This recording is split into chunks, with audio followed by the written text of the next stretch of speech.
Hi, it's Greg here with MaritimeGardening.com, and it's time for another garden tour brought to you by my sponsors, Vessi Seeds and Safer's Gardening Product, but more about that later. It's middle of January, and it certainly doesn't feel very January-ish right now. It's, you know, with single-digit lows. It's either slightly above or slightly below 0 Celsius. I assume winter's going to start at some point, but it certainly does not feel like winter right now. It feels like November today. But nevertheless, the pond is frozen again. We got about, I don't know, 2 inches of ice there, I think. And the garden is closed up for the winter, but I thought I'd just walk you through and show you a couple things. So why don't we get started? Let's go have a look and let me show you what, you know, how things look this time of year when everything's sort of shut down and closed up. All right, so here we are at the entrance of the garden. There's actually no door on the garden right now because a deer ran through my door. It wasn't closed, it was open, it was perpendicular. And I was in the house with my wife, and we noticed there was 3 deer, a doe and 2 fawns hanging around here. The fawns were like a year old. They'd lost their spots, right? And but they were much smaller, so it was clearly a mother and 2 children. And they were just walking around here. We were sort of enjoying that. And then I noticed that the door to the garden was open. And I said to my wife, we got to scare those deer off. I don't want them wandering into the garden and realizing it's a good place to find food. There was still a little bit of kale and a couple other things, that deer would like in the garden. Not to mention the apple tree buds and the buds on the blueberry bushes and some things. There's things like that they'll eat, right? Blackberry canes. There's things they'll munch on when there's, food's getting scarce. So we went out on the deck and just clapped our hands and yelled, and they took off up the hill. But one of them, the youngest doe, or the youngest fawn, instead of running across here, it ran. I mean, most game animals, they tend to like hugging to walls, hugging to structure. So it ran through this area here, and the door was against this, and it went right through it. It fell down, spectacular crash. We felt awful. And it actually turned around and ran all the way around. So it took off and went down and went right around the perimeter of the garden. And it was extraordinary to watch because the mother and the other doe went up the hill here. Or sorry, the doe and the other fawn went up the hill. The other fawn continued on and hid in a ravine over there. The mother stayed right there at the top where she was very vulnerable, would be against her instincts, and did not move until the fawn went all the way around the garden, up the hill, and met up with her, and then they took off that way to join the other fawn. So, just extraordinary to see the bravery of a mother sort of thing, right? So anyway, that's why there's no, long story short, that's why there's no door on the garden. A deer ran through the door and it needs to be repaired, and I need to get on that. So yeah, everything's sort of shut down here. I've got a little plastic thing set up here because I've got some parsnips that I haven't harvested. This is keeping the soil from freezing enough that I can get in and harvest them. I've got, some stuff like this jammed up against the sides just to insulate it, right? But I'm not going to bother lifting the top off there, but the soil is not frozen there. Most of the ground is frozen right now, at least a few inches. Not completely frozen, but it'll get more frozen as the winter goes on, I assume, if winter ever begins in full force. One thing you're probably noticing this year compared to last year is I don't have as many domes on my garden over winter. And I'm going to do a video explaining that because I have a reason for that. There's advantages to leaving them on because the soil and whatever's composting continues to work all winter.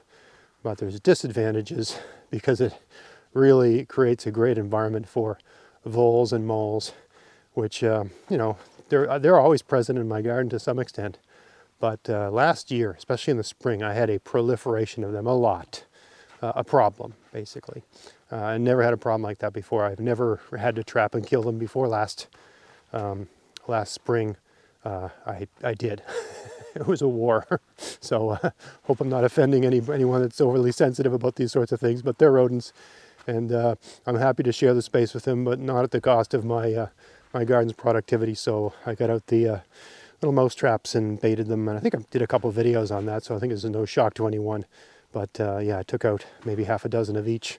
They're still around, but they're at a number that's sustainable for the garden. That's not really, you know, they're just sort of sticking to the things they normally do. And yes, I know moles don't eat your garden plants, but when you've got seedlings, they can tear up the soil to an extent that it affects the young seedlings, and they just uproot them and, you know, mess everything up, sort of thing. So it's a problem. So I've only got 2 domes here, and the only reason I've got them is because this one is it's got carrots underneath it that I can still get at. A little bit of a tear there I got to fix, and this one's got parsnips under it. To me, it just seems easier, given that this is relatively close to my house, to just leave those things in the ground and come out and get them as I need them. It's generally speaking, unless we have an extraordinary winter here, these domes keep the soil workable enough that I can get out and dig them up and take them out in February, March, that sort of thing. And the other advantage of that is that the skins of those root vegetables, they really don't need to be peeled or anything like that. You just scrub them up and they're fresh, just like they were just picked, because they were just picked. But anyway, you can see the gardens here. Everything is got a mulch of some kind, right? Some of my, a lot of my garlic, it's just been such a weird year. So, I mean, this soil's frozen, okay? So I can't get into it. I don't know how deep that goes. Probably not that deep because, you know, it was just workable a week ago. But you can see most of my garlic, I planted them at the end of September, have come up a little bit. I assume the cold weather has shut them down and they stop for now. But, yeah, they all came up a little bit. So, you know, if you're growing garlic and you see yours come up a little bit like that, it's no real big deal. The garlic can, at least in my experience, it doesn't wreck the plant. That part might die back over the course of the winter. I mean, garlic shoots are pretty tough. They can take cold temperatures, but they can't take super cold temperatures. So if it gets super cold, which it's likely to do, it does it every year, that part might die back. But there's plenty of energy left in the, you know, in the bulb to, you know, just start it all over again. So if that's happening, you don't sweat it. A couple things I didn't get to here. I didn't pull these out, and they will not come out now. They're just frozen in place. These are some kale from last year. No big deal. What else we got going on here? I got all the raspberries out, and I've mulched that with some straw and put some spruce boughs and some sticks on there to keep it from blowing around too much. Everything here is mulched. Everything over here is mulched. Everything over there is mulched. These seem to be doing really well. I mean, I almost feel it can't be the case, but I mean, these are an evergreen plant. It almost seems like these are lingonberries, or partridge berries as we call them here. They almost look like they're growing. I mean, that's hard to believe, but they just seem so vibrant and they look so good. They're a really tough plant, right? Yeah, I don't know if I had this all mulched with this moss in my last video, but that's all done, so it looks very nice. And hopefully that moss will just grow and I don't have to worry about this again. I don't know, we'll see if it takes or not. Here's that garden bed I did in a video a little while ago. If you want to see a sort of quick, easy way of doing a hugelkultur bed. This is one that I did like that. That didn't help at all. Anyway, yeah, the garden was, it just didn't perform well, and the soil levels had dropped, so I dug it up a bit, put some rotten logs underneath, and put a nice mulch on top. We'll see how that goes. This bed here, I had some seaweed, so I put some seaweed on there. Those boards are sort of frozen in place there. Got to get these garden tools out of here. They don't belong. But that's pretty much it for the garden right now. I mean, this is going to be a short one, right? But everything else is just, everything's closed up, everything mulched up, and you know, it's just ready for a long winter's nap. One other interesting side note, yeah, I put a good mulch on this this terraced garden and I did a video on how I made this terraced garden last spring, and I wasn't too happy with the results I got with it.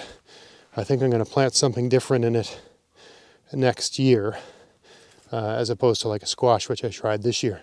But I also did what I could to give the soil a real advantage. So I put down seaweed, which I find is great stuff. I don't know how well you can see that, but there's seaweed there. So I put down seaweed, and then I put some, this was straw, I believe. That's what I had. I put some straw over the seaweed, and I put these evergreen boughs down to keep the straw from blowing away. Then some sticks on top.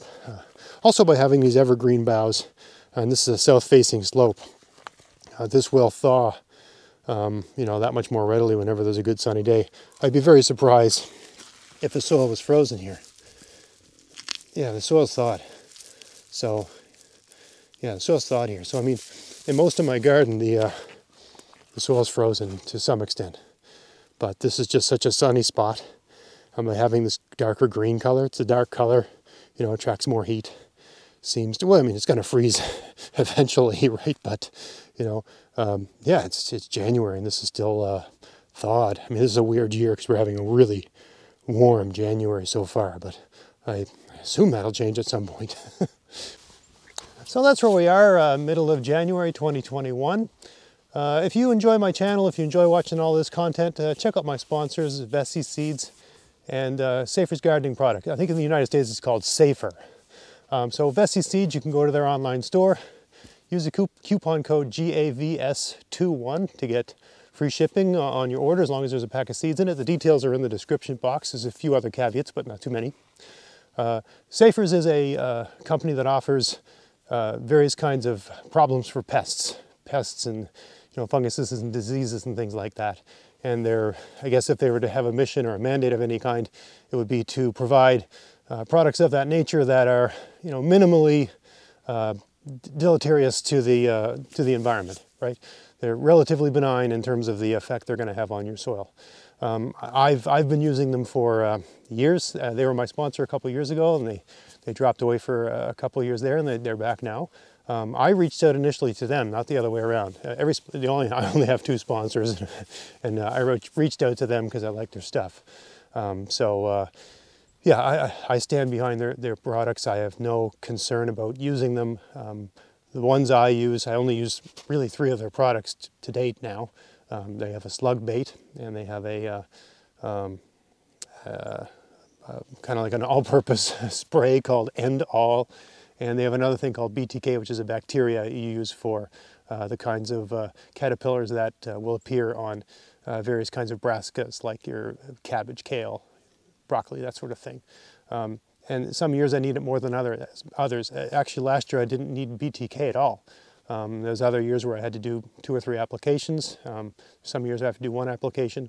But it's just a bacteria, it breaks down very quickly and not a big deal. And the other products, again, they're made from things that are derived from things like chrysanthemums, and they break down fairly quickly. Yes, they're toxic to the insects they come in contact with, but then they break down into other chemical components and compounds that you would find around anyway, right? Your entire soil has a chemical composition, so chemicals aren't really the problem. It's what chemicals, what chemicals, how toxic are they, and how much of it are you applying? And as I've said in many other videos, I only use these things when I see a problem, and as soon as the problem seems to go away to an acceptable level, I just stop using them altogether, regardless, whatever the product is, whether it's a slug bait or just some sort of spray for flea beetles. I mean, I use it when I see the plants at serious risk of being set back. As soon as the plants seem to be doing okay, even if there's still pest damage, I just leave them alone, let them deal with it, and that seems to work out right for me. So anyway, just a couple words about them. They don't have a coupon code or anything like that. You can find their products online. Actually, you can buy their products from Vessi Seeds. So use my coupon code and you can get free shipping on their products as long as you include 1 pack of seeds in your order. So when you're ordering your seeds, if you had a slug problem last year, or a flea beetle problem, or go to their website. I think it's like safers.com. I'll put a thing up on here. See the range of product. They have a lot of different things you can buy. I don't know what proportion of those things are available from Vessi's, but if you have a problem with some kind of pest, they probably have a solution for it. And if you're kind of an environmental person, If you've got a really bad problem that just is not sorting itself out the way, you know, practitioners of no-till gardening, permaculture gardening, we always hope that if we have a problem pest, then a solution predator will show up and sort that pest out. And that usually does happen over time, but it might not happen, it might happen gradually over a number of seasons, right? It's, you know, you've changed your space. Let's say you had a yard that didn't have all kinds of delicious broccoli in it, and now you've got broccoli all over the place. The first thing that's going to move in is something that likes the broccoli. And then eventually something else is going to move in that likes the thing that likes the broccoli. But that might take a season or two. So you can manage that, right? You can manage the damage and bring it down to an acceptable level where you're not wiping everything out and you're still leaving that problem pest there so that the solution predator can be drawn in. But you're not leaving it there in numbers that are going to just decimate your yield. And I mean, the whole point of growing the vegetables was to have something to eat at the end of it, right? So yeah, and you can also get their stuff at your various chains and hardware stores, retail chains and hardware stores. Just have a look around. I'm sure you can find them. But anyway, just a quick word on my sponsors. They help support the costs of running this show. And I don't come to you, the viewer, and ask for donations and stuff like that. I just bug a couple companies and that I like. And hopefully they gave me a little bit of cash, and that helps pay for cameras and tripods and microphones and so on and so forth. If you've noticed, if you've been with me for years, you'll notice the sound quality's gotten better, the video quality's gotten better, all that sort of stuff. They're paying for all that stuff, right? You're not paying for it, I'm not paying for it, they're paying for it. So they're doing that. So if you enjoy the content, if you like the show and you want to help support the show, and they sell something you need, buy it from them. That'll help support the show. So until next time, I hope you found this interesting. If you did, please like, share, subscribe. Check out my podcast, maritimegardening.com. And until next time, get out there, get at it, have fun in your garden. Thanks for watching.